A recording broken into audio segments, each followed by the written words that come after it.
A lot is happening. I'm going to talk about four major things. Number one, abductions are back.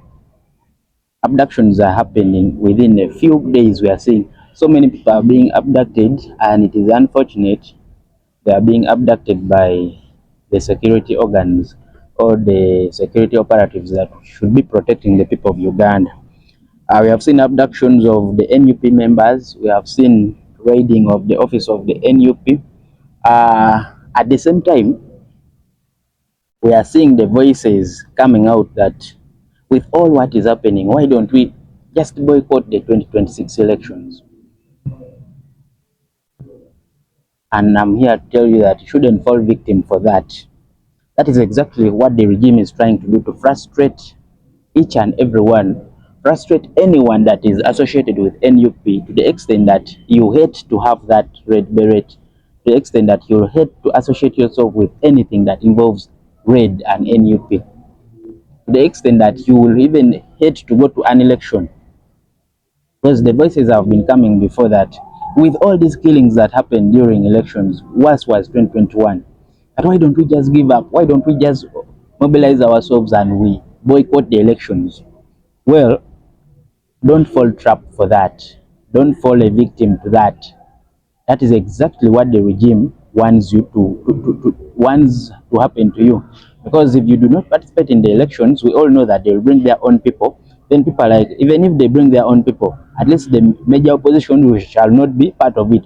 Yes, if their own people come, those very own people will be the ones in parliament in the next parliament.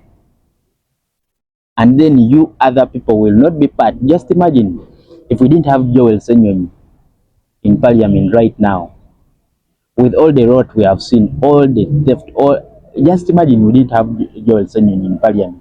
Just imagine we boycotted the 2021 elections. Because right now, at least we have a platform where we can speak out. We have a platform where we can call them out for their impunity. That is parliament. If we didn't have that, if we didn't have, do you think the fight for Besigye to be officially charged, to be transferred to civilian court, you think it would be that easy? The fight to break down the military court, the general court martial, do you think it would be easy? But at least you have that protection. So we cannot afford to throw out parliament because we don't know the outcome of that election. Even if we go and we do not come out as the winners of the election, but we shall have a right to speak about the election we participated in. But if we do not participate in it, we shall not have a right to speak about it. You cannot say it was rigged, you were not part. It is better you be part of it. The war is there, fight the war. It is better to fight than to fall arms. It is better to fight, because if you do not participate in it, trust me, if you do not contribute to your country, you don't have a right to demand for better. Be part of it, fight in it. Let the wrongs be exposed. So 2026 elections, instead of boycotting, let it be the protest vote. Go vote overwhelmingly that even if it is to be rigged, they can't rig that much. Take a look at 2021.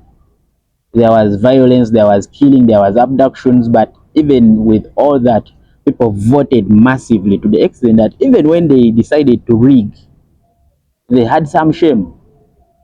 They had some shame. So the second thing, that I'm done with it, the rampant abductions, the raiding of NUP, and then threat to everyone that is against the current government, is for you to get frustrated and hate everything that involves politics, of which you should not fall prey to that. Do not accept that.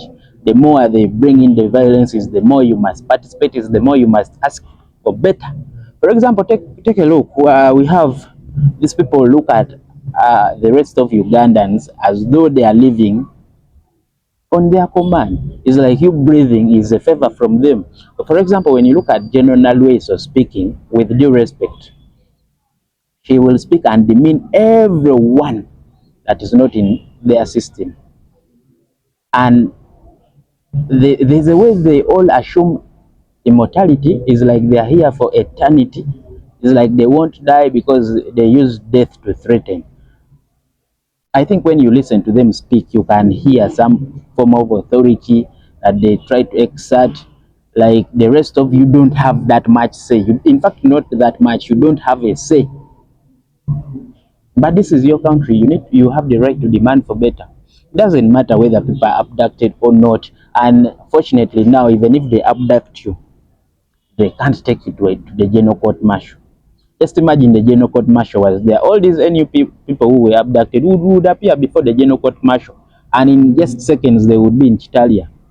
We have seen Council Kiza Aaron is still there, illegally currently being detained by an illegal order that was given by the general court martial. Fortunately, we all fought as Ugandans and we dismantled it. That is a win. We should fight that. It must never be taken away from us. The win of dismantling General Museveni's court martial. Because we are seeing now the NRM parliamentary caucus has had a meeting and they have agreed to support, to find and maneuver ways of taking civilians back to military court. But of course that is expected. You know that there is no one in NRM who thinks for them. So in fact, the NRM entire system is to, their major goal is to make sure that the current regime doesn't change. They are not after the well-being of Ugandans. They are not after the rule of law, democracy, and whatever. It doesn't matter to them. But what I can tell our members of parliament and the rest who are not members of parliament, teach your people, each one teach one, about the trials of civilian in the military court. Let this, if they are bringing it back to parliament, let it be a fight that is worse than the Toji Kwatako. Inform people, let people be knowledgeable of what is happening, because they are bringing it back.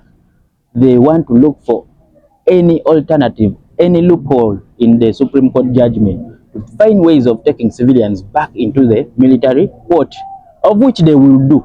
These NRM MPs, even if they tell them we can overturn this Supreme Court judgment in parliament, they will do, well knowing whatever they are doing is illegal, but they will do it. They have no shame. They have they have no humanity whatsoever.